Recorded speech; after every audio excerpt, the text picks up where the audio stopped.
Hey, this is Daniel Norton. I'm here in my studio in New York City with Paulina. Hi. And today I wanted to do kind of a funky shot. I had seen some images from the movie A Star is Born, shot by Peter Lindbergh, and they were really cool. Yeah. And I really liked the way the light was on it, so I started thinking to myself, well, that's really interesting, and I want to do something similar. We were messing with it. We were not really exactly there. I'm not sure exactly what he did, so, but he definitely had this kind of narrow field of light, and I know that a lot of people, when they use strip banks, as you know, I love my strip banks, they use them a lot of different ways, but using it kind of horizontal like this is not that common, so I thought I'd use this for fall off, because there's a lot of fall off in his images. And I'm using a white wall, which is bouncing back a lot of light, so we don't have that kind of vignette-y feel. But the overall light on her, I think, was what I wanted. So what I did do, though, which you would not necessarily have to do unless you're in my studio, is I had to put a black card here. Basically, it's not so much negative fill in this case, it's more just blocking the white wall from bouncing back light, because I was getting it was too flat. I want more shadow.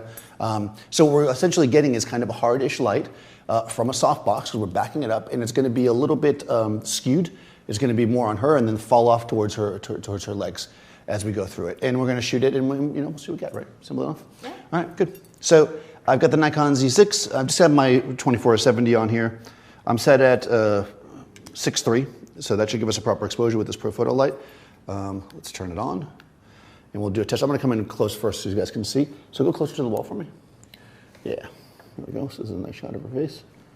Good, good, good. And we can see that, again, it's a softbox, but the lighting pattern, I mean, it's softer than a hard reflector, but it definitely has a hard-ish feel. You can see the drop-off, but you still have this nice smooth kind of edge to it, and even on the wall, we can see the shadow, and it creates some depth, which I think is really interesting. So depending on how she works, like that's pretty nice like that. We can definitely get some really cool shots. Yeah, and it adds a little bit of a feel to it, a little environment.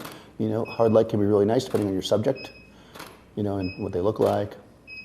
If they have nice, strong features, a lot of times hard light will help bring that out. And using a strip box like this is, a little different. And if I had used like a 2x3 box, it would just spread more than I want, right? Because I want it to fall off. You can actually see the bottom part of the skirt, or dress in this case, is actually getting a little bit darker as we go down. And if we were to shoot full length, you can see that like her feet and stuff will be dark, sorry. Yeah, we can see that it drops off down to her feet. So if you want to play around with that. This is actually really good. Like even if you plan on in post doing some like vignetting and stuff, it's good to like start here, right? So you can actually start with a little bit of natural vignette, and it'll feel a lot better than if you just like add that vignette in post. So if you are a vignette person, this could be good for you. I'm leaving space around her because she was moving. Now we're gonna come in. Good. We'll shoot a couple more. Good. Nice. Oh. We'll take a moment. Okay, that was good. There we go. Hey, sometimes you hit one and you have to just, okay, then we get a bad one after. All right, here we go, right at me. And what's nice about this too is I've got a lot of room to move, so I can actually come right in too if I want to get a closer shot. And it should still be really nice. There we go. We get nice crispy light, right? Beautiful, just like that. And hard light is great because it shows detail. And as long as somebody has like pretty nice skin, which she does, it actually creates a nicer shot that you don't really have to worry about too much retouching or whatever, because it kind of has this clean, fresh look to it. Now if somebody has a lot of pimples, you don't want to use a hard light per se. But, okay, cool. A couple more shots. I can't stop because it's too good. There we go. Good, all right.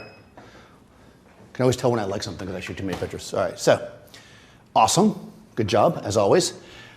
So there you go, right? Again, using something in a little bit of a different way. I find that like sometimes people ask me, what should I buy next, or what's my next thing, or what other equipment should I buy? And I always say, use what you got until you can't do can't do what you want to do, and then buy something new. So in the case of a strip, you might have been using it all along with a hair light. Now you can think about it using it as a key light that falls off by just simply turning it on its side. Nice and simple, and you get more use out of your equipment that you spend your money on, right? Yeah. So I'm going to put Paulina's information in the description. You guys can follow her.